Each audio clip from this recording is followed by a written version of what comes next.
The Lost Expedition. I still remember the day we set out on our mission to explore the uncharted territories of the galaxy.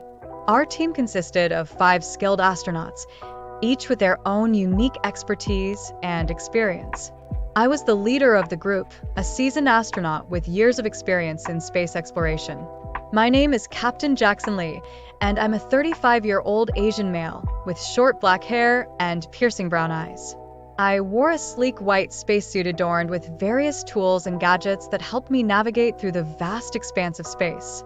Our mission was to explore a newly discovered planet on the edge of our galaxy, which we had dubbed Nix-12. The team consisted of experts in various fields: Dr. Sophia Patel, an Indian female scientist specializing in astrophysics; Lieutenant Tom Bradley, a white male military officer with expertise in tactical operations; Engineer Lee Sing-Nguyen, a Vietnamese-American woman responsible for maintaining the ship's systems; and Dr. Marcus Thompson, a black male biologist who had spent years studying the unique flora and fauna of Nix-12.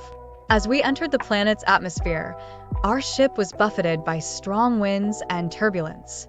The landscape below us was a swirling mix of red sand dunes and jagged rock formations. Our mission was to establish a temporary base on the surface and conduct extensive research on the planet's ecosystem.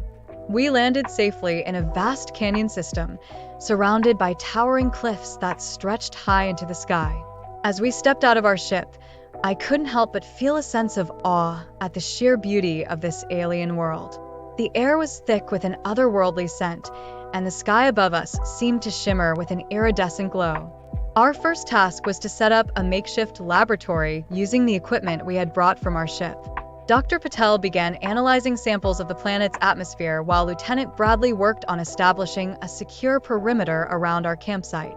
Engineer Nguyen started checking the systems of our ship, ensuring that they were functioning properly in case we needed to make an emergency departure.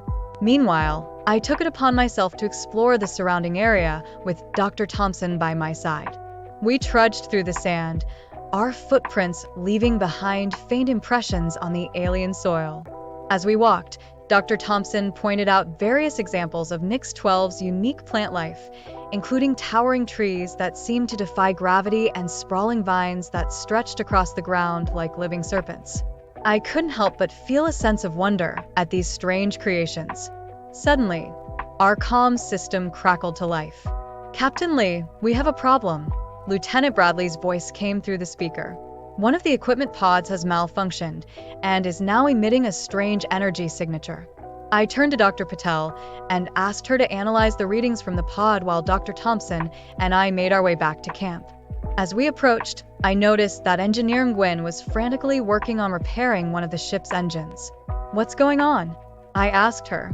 "It seems like the engine's fuel injector has failed," she replied, her brow furrowed with concern.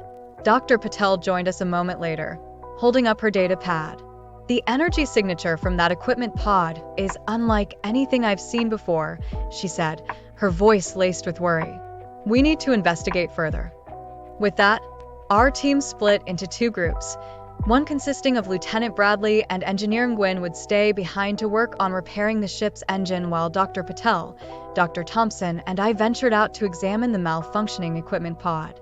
As we walked, the landscape around us began to shift and change. The sky above turned a deep shade of indigo, and the air grew thick with an electric charge. Suddenly, the ground beneath our feet gave way, and we found ourselves tumbling through a narrow crevice in the rock face.